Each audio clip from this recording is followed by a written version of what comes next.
Right. I did this one yesterday. Maria Kellner suggested some sheep.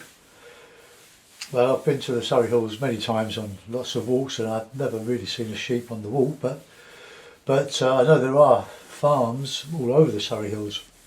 So I've just added a few little dogs with white, with one, two have got heads on. I just guessed them. But anyway, so enough for that. Back on the Wandle today, and I must take some photographs of some of the buildings along the River Wandle, in the Wandle Valley, and riding through Morden Hall Park, which is was a lovely country estate. It's now a beautifully manicured park, but the house is still there, Morden Hall, and it was owned by the Gillett family. They made their money, I think, in the 19th, 18th, 19th century from snuff and tobacco. And they had some snuff mills on the River Wandle, water mills, with power it. Excuse me. So there are a number of buildings, mills, or one mill, still working, but most of them are now owned by the National Trust, which is in the UK is a body that national body that administers, maintains historic buildings whose owners can no longer afford to pay death duties, that sort of thing, and they're open to the paying public, and it's a wonderful thing that preserves these buildings for posterity. Now, in the park, there are areas of land, common land, parkland, that are left as nature intended, rather than as swards of grass. So I'll show you this one here. Let's have a look. This is not near the park. Yes, it is the Morden Hall, the house. Sorry, it's on my old computer and it's a bit crooked. But this area here, it's all nettles and bramble. Some, I don't know what these flowers, these white flowers, I'll put them in with a bit of grass. But it's just these autumny colours that are so attractive, and the group of trees. Well, I'm just going to base a painting on that. I did the one yesterday with the sheep that I showed you. But there's a lot here, a lot of a good exercise in painting clumps of trees. But this isn't countryside. This is suburban London, South London, and parts of it are very lovely, and we do enjoy our bike rides along there. It's in the Wandle Valley, in Morden. Right, okay. So I've got my palette. It's 21mm tube squeezed out and on this white palette. Cotton watercolour, lemon yellow, raw sienna, alizarin crimson, light red, ultramarine, burnt umber, Payne's grey, and burnt sienna as my 8th colour. Fabriano £130 paper, 15 inches by 11. Riggers, well, I've got a variety of riggers. Don't know what that one is. Number 1, number 3, the white one, and a number 4. All very useful brushes, and I've got a shorter one, the worn out one that I use for just dabs and dobs and things, and my 2-inch hake, Ron Ranson hake. If you get interested in having a go at the hake, it's a murderous brush to get used to, because it holds a lot of water, and if you're not careful, that water comes out on your painting and weakens everything. So quite a nice morning this morning. It's not very nice now. It's been raining. It's been a bit of a dull week, but as artists we like cloudy skies. We like to see the light shining behind or backlighting the rain clouds as they go across the sky. So I'm going to do the sky. The picture I just shown you, I took this morning at about 10:30, quarter to 11. Now, to all intents and purposes, it's a bit of nothing, but we have to make it into a painting. So I'll give a bit of a colour, a bit of raw cinnamon. Just warms up the whole background and it unifies the whole thing. So I'm not going to paint much into the sky. It's not a sky picture, really, but a bit of Payne's grey, a bit of alizarin crimson. When the brush splits, just pull it together again by dipping in a bit of water, plenty of alizarin, but not heavy. Don't want a heavy sky. I am going to go back to some of those skies where the light is centred in the middle or offset.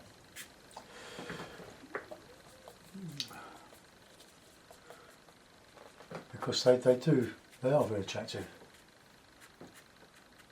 Okay, that'll do.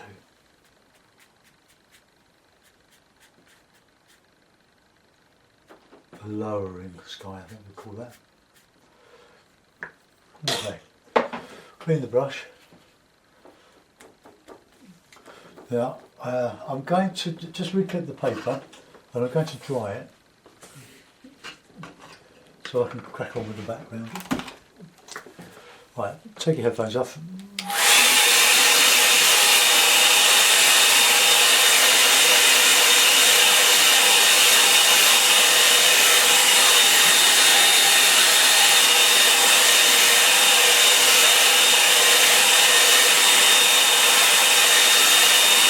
Right, I've just taken the shine off the paper. I haven't bone dried it. Okay, so some nice autumn colours now, but I'm going to put a bit of a background in this, bit of a bluey, umbery background.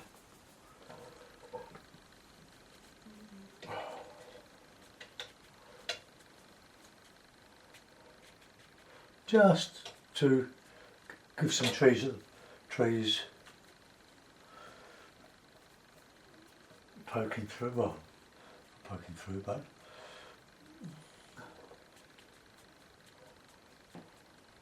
look how lovely the hake copes with this sort of thing. So brown, yellow. The leaves are going sort of a golden sort of yellow now, but plenty of green still. They tend to stay green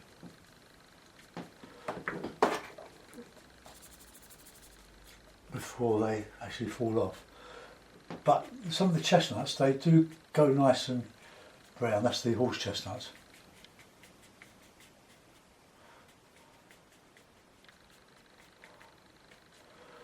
And there seems to be some green around the edge of this. So I'll put it in.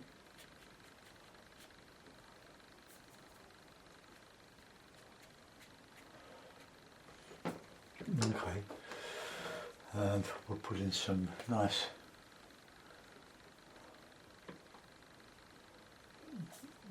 yellow there.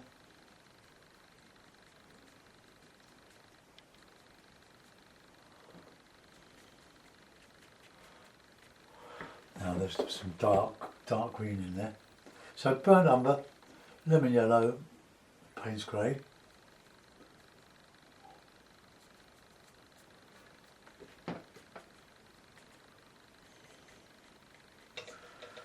Some green, more green.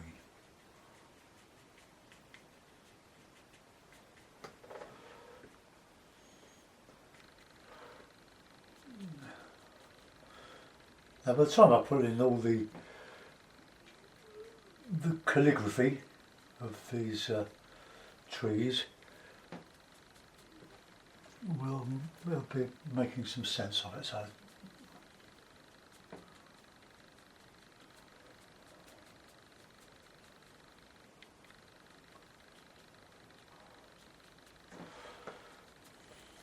bit of dark shadow.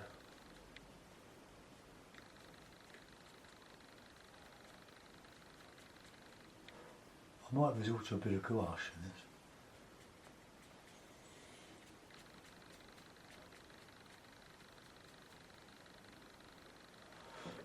Nice.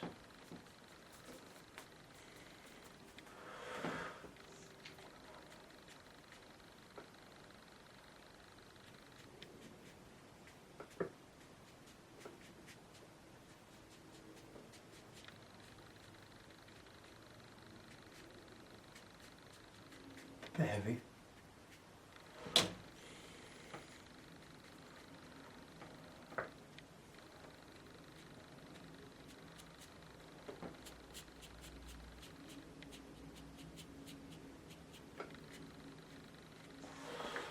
Okay, now we've got a large mass there, but not a heavy mass.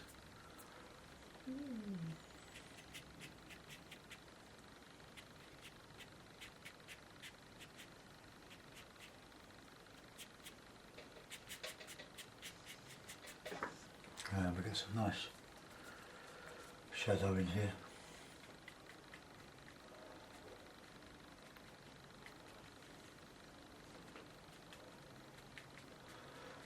Behind where I photographed, behind this way coming towards, they call it that bit water meadows. There's very high, very close to the floodplain, the Wandle floodplain. Oh, we'll just let that dry off a bit. We'll go back to some more detail in a minute. Right, okay. Let's lift out some of these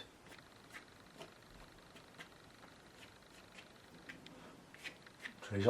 I'm not making an exact copy of what I'm showing in the photograph.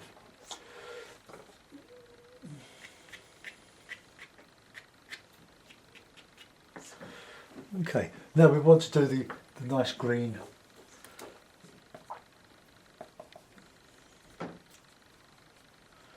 We need lots of colours in here.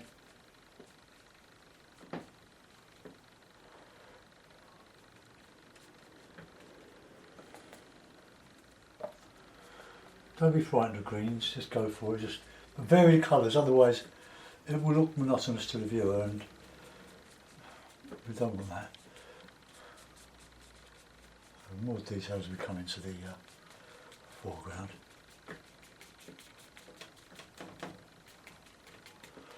A bit more warm. No flowers, other than those white tops of, I don't know what you call them, bits of cauliflower.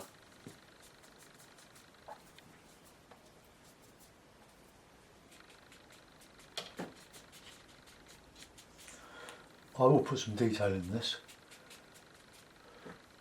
We want a background of undergrowth a bit darker in the shadow so we can etch into that with our fingernail or tile or something. Now remember, when you're looking out there, you're not looking at your feet. So do foregrounds quite quickly.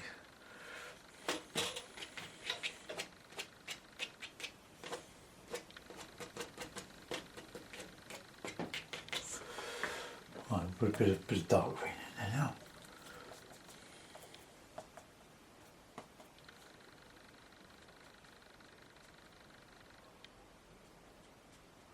Just show the undulations in the ground and sort of shadow.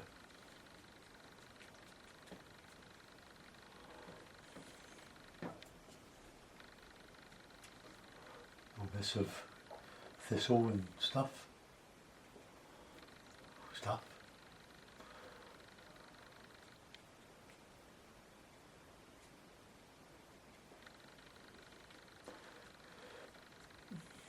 I want some of this dark because I want to put those white flowers, seed heads, whatever. You know what I'm like with botany, not very good.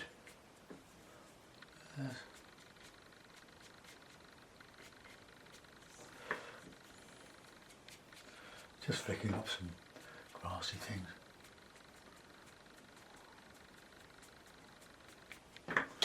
It's all dried quite quickly.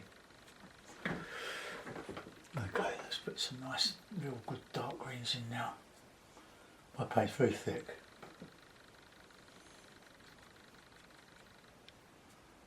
I'll just call this texturing.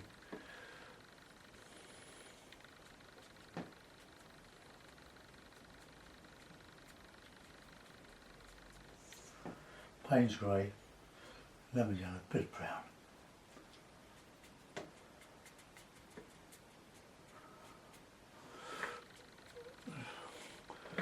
Okay, that'll do for our foreground. Let's go into the back. While that dries, we'll go off into the background now. We'll do a bit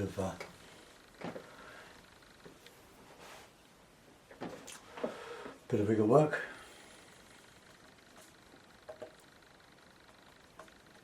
Or with this.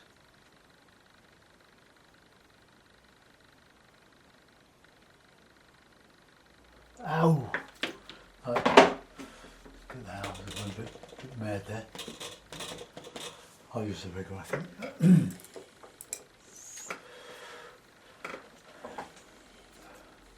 I always have a bit of tissue handy.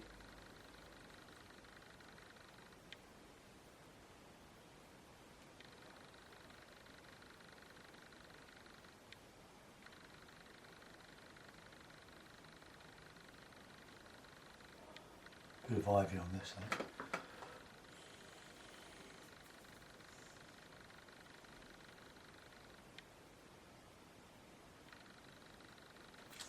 I'll just go up into the where it spreads. And then we've got the tree coming out of there.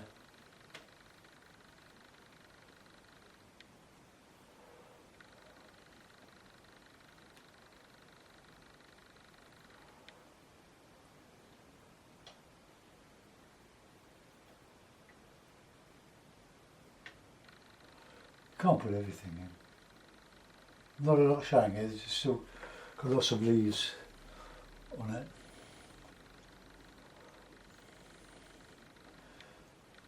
Just show a little bit of this, of the twigs going into the canopy. I call it the canopy's on the floor now.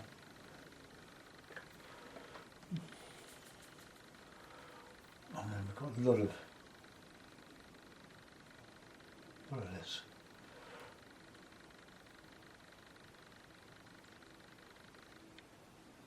I've added that one.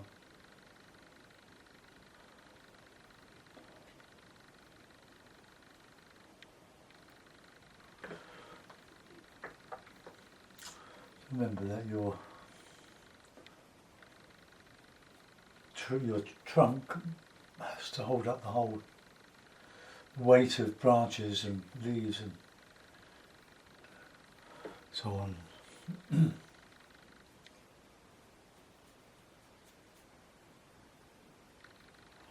Some twigs and thin trees going up there.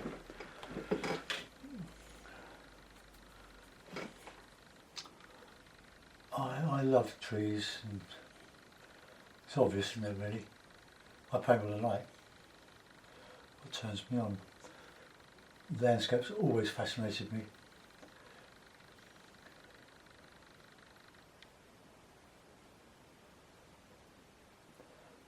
The American viewers and a lot of the English ones. I'm reading Bill Bryson's latest book, got it from the library. I bought it again. It's called oh, I can't remember what it's called. From Little Dribbling. 20 years ago or so, Bill was very popular broadcaster and writer in UK. He did a lot of documentaries and on the English countryside and the quirkiness of English landscape people. And it was a very, very funny book. And he's written 20 years later, he's written a follow-up to it, for his latest visit to England. He's a British citizen as well as American. I think he comes from Indiana. And I was reading a passage in the bath yesterday and I was just crying with laughter. My glasses steamed up. I was choking.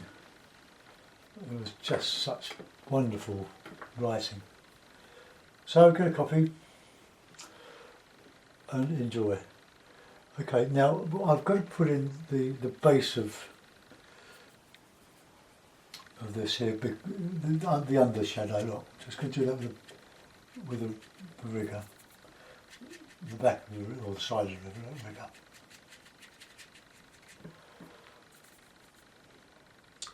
All the way along here, just coming up here. I'm enhancing it, and I haven't got my colours entirely accurate, but it doesn't matter.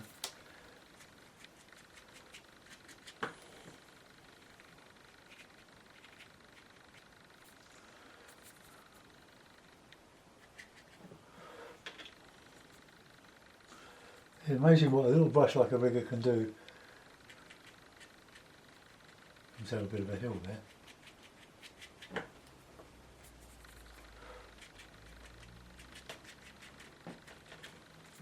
I hope I'm not masking you. Just texturing over some of these flatter areas, just putting some texture on.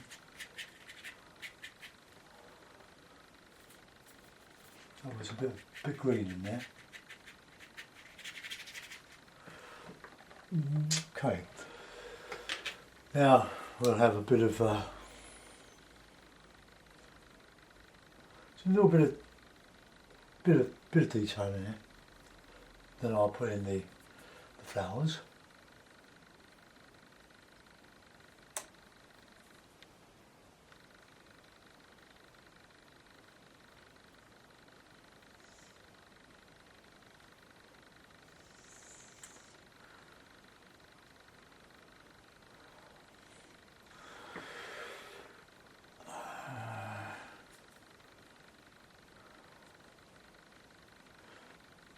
There, across here, there is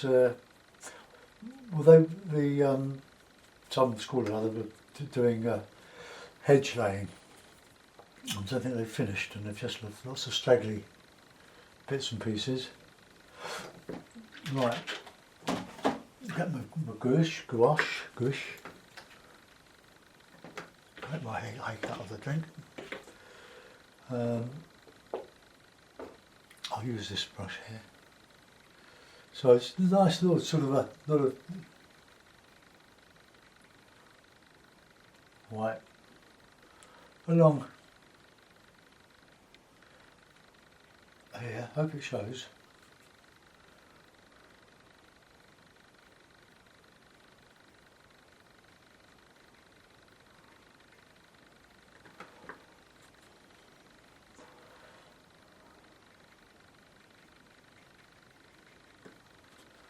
Just go straight from the tube. Quite a lot of these flowers. It's just in one particular bit of this rough ground, but it's rough ground because it's been left to become rough. And credit to the authorities, the park authorities, the Environment Agency, that leave lots of small meadows, wildflowers with cornflowers, daisies, all sorts of lovely things to look at in the spring. Poppies. I all love a good poppy. Alright, I don't think I could.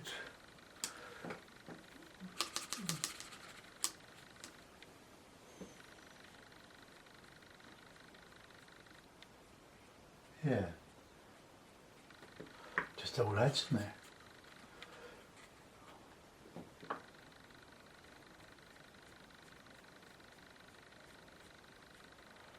Don't overdo it, Dave.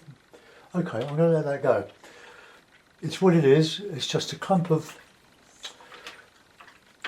little copse of trees at the edge of the park.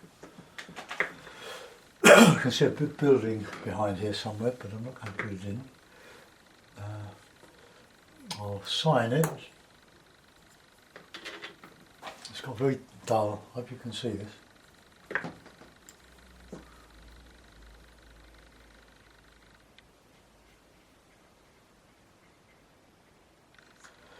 I'm going to put a little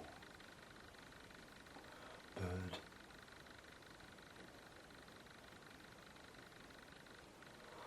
Okay, we'll put that in the light coloured mount. Oh, it's very dull, isn't it? I'll just put a couple of spots above over me. That makes any difference. Right, I'll put the mount on it. Oh,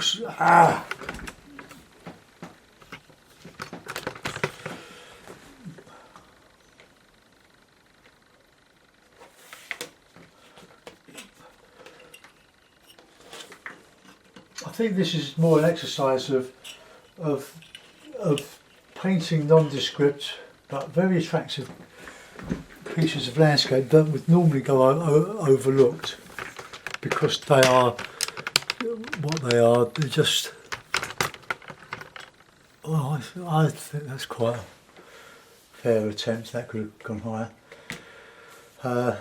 Remember that. Let some of your foliage go off of the screen. It looks like it's been truncated to fit the frame, but it hasn't. Well, I'm going to let that go anyway. I can put a smaller. Well, let's try a different mount on it. So I hope you don't knock the camera tripod. Put this one on.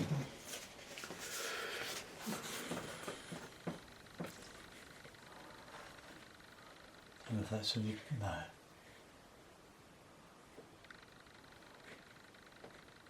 No, I tell you what I'll do. I'll just do something with that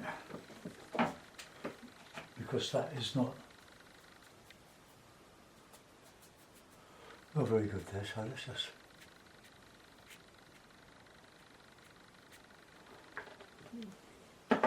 Oh, it's a bit watery. Let's just dry it.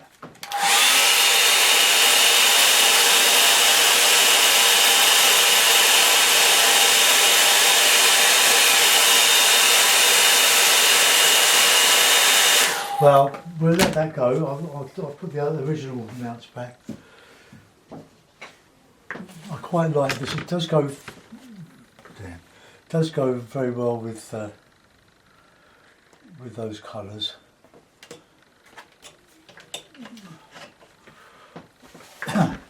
Right, so there it is, Morden Hall Park in the autumn.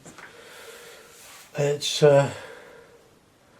looks a bit muddy for me, but then I think most of my work is muddy. It looks alright, it seems to look right on the screen. Right, I'll just move my head away, just making a shadow. So that's it really, that's a simple go at it. Let's have a look at the original. Zoom in. So it's that, whoops, to that. So I hope you enjoyed that. Thanks for watching. Bye bye.